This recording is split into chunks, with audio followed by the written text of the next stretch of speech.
It was not a vote on account, but an account for votes. The interim finance minister tested our patience by the longest interim budget speech in recent memory. It was not an interim budget. It was a full-fledged budget accompanied by an election campaign speech. By doing so, the government has trampled on time-honored conventions. A government confident of returning to power would have respected the conventions. It is crystal clear that the government has no hope of returning to power and has therefore acted desperately and recklessly and in violation of the Constitution. The big takeaway is that the present government has further weakened fiscal stability. For the second year in succession, the government has missed the fiscal deficit target. The revised estimate shows a slippage. सोना और चांदी एक ऐसी धातुएं हैं जो अपने किसी भी अल्प आवश्यकताओं के ऊपर आकस्मिक जो आवश्यकता आ जाती है उसके ऊपर वो उनका विक्रय करके और बीमारी में और अन्य किसी भी क्योंकि इस बजट में ट्रेड विशेष को ज़्यादा छेड़ा नहीं उन्होंने प्रावधानों को, और मोटे तौर पर मोटी मोटी बातों पर ही ध्यान दिया गया है। जयपुर सराफा ट्रेडर्स कमेटी के अध्यक्ष हैं कैलाश मित्तल जी, आप बताइए कैसा रहा है बजट आपके ट्रेड के लिए? देखिए, ज्वेलरी ट्रेड के लिए जो बजट है सरकार ने कुछ भी नहीं किया। सरकार से हमारी काफ़ी मांगे थी। सबसे पहली मांग थी सरकार से 2 लाख की जो लिमिट थी इसको बढ़ा के 5 लाख कर दी जाए। सबसे बड़ा रीज़न है, आज कोई भी कस्टमर 2 लाख से ऊपर का सामान लेता है तो व्यापारी को वो चेक देता है, लेकिन उसका चेक अगर बाउंस हो गया तो उसको सरकार से हमें कोई भी मुआवजा जल्दी पेमेंट मिलने का कोई कारण नहीं हो पाता है। वो व्यापारी कोर्ट में रगड़ता रहेगा, लड़ता रहेगा, 10 साल 2 साल करता रहेगा, तो व्यापारी ग्राहक को माल कैसे देवे 2 लाख से ऊपर का? तो सरकार का इसकी तरफ कोई ध्यान नहीं है। और ओल्ड परचेज के अंदर में भी ग्राहक अपनी मजबूरी में सोना बेचता है, वो सोना बेच के जाता है तो 10,000 से ऊपर का सोना बेचेगा तो उसको चेक देना पड़ेगा हमारे को, तो वो चेक लेने से मना करता है। इसलिए मना करता है कि उसको इमीडिएटली कैश चाहिए, तो कैसे अपना सोना बेचे और अपनी मजबूरी का उपयोग कर सके वो, क्योंकि बीमारी शिमारी में काम होता है। और एक इम्पोर्ट ड्यूटी सरकार ने नहीं घटाई। इम्पोर्ट ड्यूटी घटाने की जरूरी था, क्योंकि स्मगलिंग का सोना ग्रे मार्केट का इतना बड़ा आ रहा है और उसका पैसा इंडिया में असामाजिक तत्वों के हाथ में जा रहा है, उसकी तरफ भी सरकार ने कोई ध्यान नहीं दिया। इस बजट में केंद्र सरकार द्वारा ज्वेलरी ट्रेड को कोई बेनिफिट नहीं मिला। जो ज्वेलरी ट्रेड को सुमित इसमें निराशा हुई है, लेकिन गारमेंट ट्रेड की बात करते हैं। आप टेक्सटाइल उद्योग से जुड़े हैं, 40 के सचिव भी हैं, आपके नज़रिए से कैसा रहा ये, और क्या राजस्थान को कुछ मिला इस बजट में? निश्चित तौर पर एक सबसे बड़ी घोषणा है जो सरकार ने की, और मैं ये भी कहना चाहूँगा कि 2 दिन पहले आप व्यू पूछ रहे थे व्यापारियों की, और इस पर आपके G18 की मोहर लगी थी कि जो स्लैब 2.5 लाख रुपए था इनकम टैक्स का, उसको 5 लाख किया गया। बहुत बड़ी घोषणा है सरकार की, क्योंकि उसके लिए मैं ये भी कहूँगा कि हर तबके का लोग, व्यापारी, छोटा व्यापारी, जिसका हम चाह रहे थे कि छोटे व्यापारी को कुछ कहीं ना कहीं राहत मिलनी चाहिए, एक बहुत बड़ी राहत मिली है। साथ ही इस बजट को देखते हैं तो इसमें हर तबके को साथ लिया है, चाहे वो व्यापारी हो, चाहे वो किसान हो, चाहे वो कर्मचारी हो, चाहे महिलाएं हो, हर तरह का इस बजट में माननीय प्रधानमंत्री मोदी जी ने विशेष तौर पर ध्यान रखा है। निश्चित तौर पर देखे जाएंगे कि ये जो बजट राजस्थान के लिए तो टैक्स स्लैब को व्यापारी वर्ग कह रहा है कि ठीक है, अच्छा प्रावधान किया गया है, लेकिन क्या ये प्रस्ताव पूर्ण बजट का हिस्सा बनेंगे, ये भी देखना होगा। मेरे बालकृष्ण, मैं आपके पास फिर से लौटूंगा। मेरे सहयोगी हमारे साथ बने हुए हैं, उदयपुर से कपिल शिमाली भी हमारे साथ हैं और कोटा से भी शाकिर हमारे साथ जुड़े हुए हैं। उदयपुर लिए चलते हैं पहले आपको। कपिल, अब बजट पेश हो गया है और इस बजट को अंतरिम बजट ना कहकर अभी पूर्व वित्त मंत्री पी चिदम्बरम भी प्रेस कॉन्फ्रेंस कर रहे थे। उन्होंने कहा कि अंतरिम बजट नहीं, पूर्ण बजट का ही रूप है ये। क्या कहना है वहां के लोगों का बजट पेश होने के बाद? संतुष्ट नजर आ रही है जनता उदयपुर की? देखिए सुमित, भले ही इसे चुनावी बजट कहा जाए, लेकिन मोदी सरकार के इस आखिरी और अंतरिम बजट ने एक बड़ा मास्टर स्ट्रोक खेला है, जिसने मध्यम वर्ग को यहाँ पर खुश करके रख दिया। हमारे साथ में कई सारे लोग उदयपुर के मौजूद हैं जो कि मार्बल व्यवसाय से जुड़े हुए हैं, होटल व्यवसाय से जुड़े हुए हैं, पर्यटन व्यवसाय से जुड़े हुए हैं, और खास बात यहाँ पर कुछ विद्यार्थी भी हैं और कुछ महिलाएं भी हैं, क्योंकि खास तौर से मोदी सरकार के इस बजट में ये कोशिश की गई है कि महिलाओं को काफ़ी ज़्यादा राहत दी जाए। सबसे बड़ी बात यहाँ पर पूरे बजट को टैक्स पर आधारित रखा गया है। किस तरह से जीएसटी लागू करने के बाद फायदा हुआ, नोटबंदी के बाद फायदा हुआ, ये बताने की कोशिश की गई है। बात हम यहाँ के लोगों से करेंगे। सबसे पहली प्रतिक्रिया किस तरह की रहेगी एज ए बिजनेसमैन आपकी? वैसे तो ये बजट समाज के सभी वर्गों को राहत देने वाला है बजट है, और अगर हम हमारे इंडस्ट्री के हिसाब से अगर इसको देखें तो काफ़ी रिलीफ इसमें दिया गया है, और इंडस्ट्री को बढ़ावा देने के लिए इसके अंदर प्रोत्साहन दिया गया है। जैसे कि एमएसएमई इंडस्ट्री के लिए ब्याज में 2% की छूट की गई है, तो आफ्टर ऑल ये इंडस्ट्री तो आएगी। 36 कैपिटल आइटम्स जो हैं उनको कस्टम ड्यूटी से एबोलिश कर दिया गया है, तो इंडस्ट्री को बढ़ावा देना मतलब उसको जीएसटी के अंदर जो पहले प्रॉब्लम होती थी वो इससे एबोलिश ही कर दिया गया है, तो उसको इफेक्ट अब पॉजिटिव होगा इसका। मजदूरों के लिए बहुत सारी कल्याणकारी योजनाएं की गई है, और पशुपालन और मछली पालन जैसे उद्योग हैं उनमें भी ब्याज की छूट दी गई है 2% की। और इसी तरह से मजदूरों में आप एक जो असंगठित उद्योग थे उनके मजदूरों को अपने को कोई राहत नहीं होती थी। इस बार मोदी सरकार ने विशेष रूप से पेंशन योजना लागू करी है ताकि उनको 3,000 रुपया प्रति मंथ उनको मिलता रहे। किसानों के लिए भी बहुत सारी योजनाएं चालू करी गई है। जिनके 2 एकड़ ज़मीन है, आपने सुना होगा 2 एकड़ ज़मीन है, उनको 6,000 रुपया उनके खाते में डायरेक्ट क्रेडिट होगा। इसी तरह से किसानों के अलावा, मजदूरों के लिए अलावा, इंडस्ट्री के अलावा सभी क्षेत्र के सभी मजदूरों को और सभी व्यापारियों को राहत दी गई है। 5% इनकम एक टैक्स। मध्यम वर्गीय अगर व्यक्ति की बात करें और एक छोटे बिजनेसमैन की अगर बात करें तो टैक्स स्लैब में बढ़ोतरी करना कितना फायदेमंद है? सबका साथ सबका विकास, इस योजना को लेकर जो मोदी सरकार ने आज बजट पेश किया गया है, यह एक बहुत ही सराहनीय बजट है।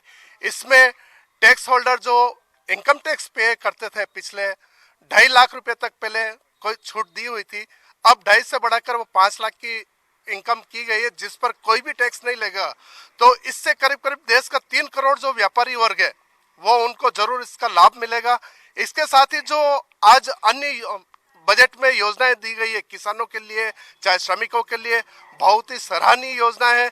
जहां किसानों को एक तरफ 86% किसान जिन्हें प्रति वर्ष 6,000 रुपया मासिक 6,000 रुपया प्रति वर्ष उनके खाते में पैसा जाएगा, उससे 86% यानी 12 करोड़ किसान देश के लाभान्वित हो गए। जरूर मोदी सरकार द्वारा आज जो बजट पेश किया गया है बहुत ही सराहनीय है। होटल व्यवसायी हैं आप, एक होटल व्यवसायी के नाते किस तरह से इसको फायदेमंद मान रहे हैं? एक तो ये मोदी सरकार ने जो बजट में टूरिस्ट के लिए अलग से प्रावधान रखा है। एक तो क्या जो रेलों का जो विकास है दूरदर्शी किया जाएगा, जैसे उदयपुर ही है तो जो ब्रॉडगेज का कार्य युद्ध स्तर पर चल रहा है, और इसी तरह नई ट्रेन और ब्रॉडगेज के वगैरह की से चालू हो जाएगी, तो इससे टूरिस्ट निश्चय ही बढ़ेगा। और दूसरा ये जो टीडीएस पे जो छूट बढ़ी गई है, जो पहले 10,000 पे थी वो 40,000 कर दी, ये भी व्यापारियों के लिए एक फायदेमंद है। प्लस इनकम टैक्स की छूट जो 2.5 लाख से 5 लाख कर दी गई है, ये व्यवसायियों के लिए, छोटे व्यवसाय को काफी फायदेमंद है। मास्टर स्ट्रोक है क्या ये इनकम टैक्स स्लैब बढ़ाना? बिल्कुल मास्टर स्ट्रोक है। विगत 70 वर्षों में कभी भी ऐसा नहीं हुआ कि 30,000 40,000 से ज़्यादा 3 से 4 वर्षों में कभी भी लिमिट नहीं बढ़ाई जाती थी। कई वर्ष से मध्यम वर्ग का मांग थी कि हमारे को इनकम टैक्स में राहत मिले। जिस प्रकार उन्होंने 2.5 लाख से 5 लाख की, अपने आप में एक बहुत ही ऐतिहासिक कदम है मोदी सरकार का। और जो विपक्षी आरोप लगा रहे थे कि जो 10% अभी आर्थिक रूप से आरक्षण दिया गया है कि 8 लाख रुपए तक के व्यक्ति को उसमें सम्मिलित किया गया और आयकर नगरी है कोटा।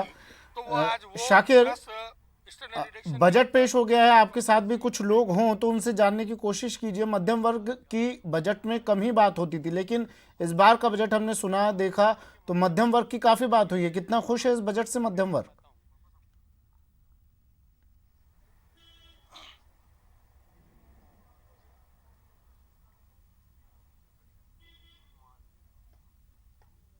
किसान और किसान नेता मौजूद है, वो बात कर रहे थे कि इस बार किसानों का बहुत ज़्यादा जिक्र हुआ है कि कहीं ना कहीं सरकारों को अब डर लगने लगा है कि किसानों को जो है बजट में शामिल नहीं किया गया तो कहीं नुकसान उठाना पड़ सकता है। तो किसानों पर भी फोकस रहा है इस पूरे बजट में, और मेरे साथ किसान भी मौजूद है और किसानों की लड़ाई लड़ने वाले लोग जो है किसान नेता भी मौजूद है।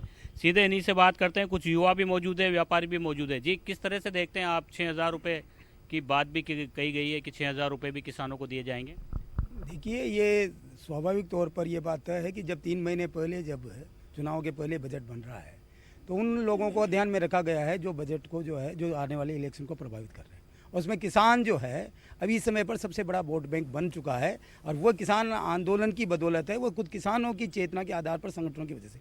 लेकिन 6,000 रुपये देना जब 1400-1500 रुपये का जब एक डीएपी का कट्टा आता हो तो 4 कट्टे जो है डीएपी की कीमत को वो आँक करके ये कहें कि ये किसानों की इस हालत में जब किसान आत्महत्या कर रहा हो उस समय पर 6,000 रुपये दे करके किसानों का वोट लेने की कोशिश करना, मैं समझता हूँ कि एक तरह की जो है ये एक शुद्र जो है घटिया राजनीति है जिसको ये अपनाया गया। हमारा ये कहना है कि मुख्य रूप से जो सबसे मेन इश्यू है वो ये है, किसान को इस तरह की भीख नहीं चाहिए, खैरात नहीं चाहिए, किसान को चाहिए उसकी उपज का पूरा दाम चाहिए। और हम ये चाहते हैं कि लागत का 1.5 गुना स्वामीनाथन आयोग के मुताबिक यदि ये देते हैं तब जाकर के ही किसान की जो संकट है और खेती का जो संकट है वो दूर हो सकता है। कर्जा माफी का सवाल अभी बड़ा सवाल इस देश में बना हुआ है, उस सवाल को भी पूरी तरह से इसमें बिल्कुल। आप कैसे देखते हैं जिस तरह से किसानों को फोकस किया गया है, कई सारी चीज़ें किसानों के लिए रियायत दी गई है? किसानों के लिए स्वागत योग्य कदम है, लेकिन फिर भी जिस प्रकार से इसको किया है, प्रारंभ किया है, उसका स्वागत है। लेकिन ये राशि कम है, अवश्य हम समझते हैं कि शुभारंभ तो किया है इन्होंने।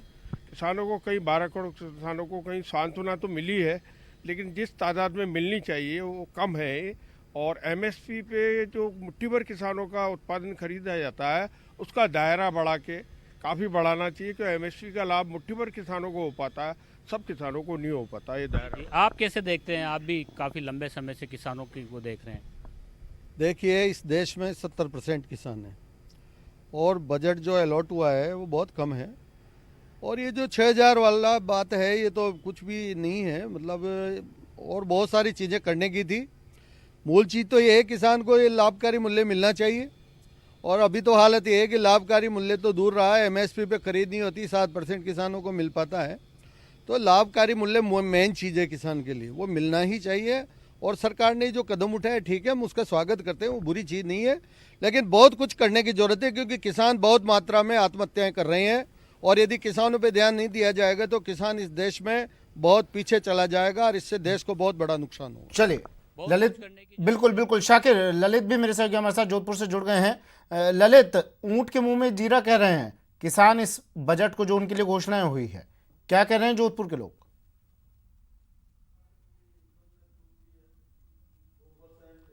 देखिए सुमित, जोधपुर को जो है राजस्थान के औद्योगिक नगरी कहा जाता है। यहाँ पे टेक्सटाइल उद्योग, हैंडीक्राफ्ट उद्योग, लाइवस्टॉक उद्योग, तमाम तरह के उद्योग यहाँ पे हैं। हमारे साथ उद्योग जगत के लोग कुछ बैठे हैं, उनसे ही बात करते हैं। विक्रांत जी, उद्योग जगत से आते हैं आप, किस तरह की राहत है? देखिए, ये एक आज़ादी के बाद मैं सोचता हूँ एक शानदार, जितने बजट पेश हुए उनमें ये अंतरिम बजट शानदार बजट रहा है, जो लंबे समय से देश का किसान, मजदूर और मिडिल क्लास और इंडस्ट्रीज, नौकरी पैसे के लोग जो मांग कर रहे थे, वो मांग अब जाकर के पूरी हुई है। और जिस तरह हमारे एमएसएमई सेक्टर को टैक्स में 2% की छूट दी, मजदूरों के लिए जो व्यवस्था सरकार ने इस बार की है, इनकम टैक्स में इतना बड़ा लाभ देकर के जो मिडिल क्लास काफ़ी समय से ये मांग करता आ रहा था कि उनको इनकम टैक्स में छूट मिले, उस बात को इस बजट में पूर्ति की है। तो इस तरह समाज के हर वर्ग को जिनकी मांग थी उनको पूर्ति करने की इस बजट ने पूरा प्रयास किया गया और पूरा प्रयास हुआ है। इसके लिए हमारे मुख्यमंत्री, प्रधानमंत्री जी और हमारे वित्त मंत्री पीयूष गोयल जी धन्यवाद के पात्र है। अच्छा, माइनिंग से माइनिंग में क्या इतना होगा? मैं कहूँगा कि ये अब की बार फिर मोदी सरकार वाली ये बजट आया है।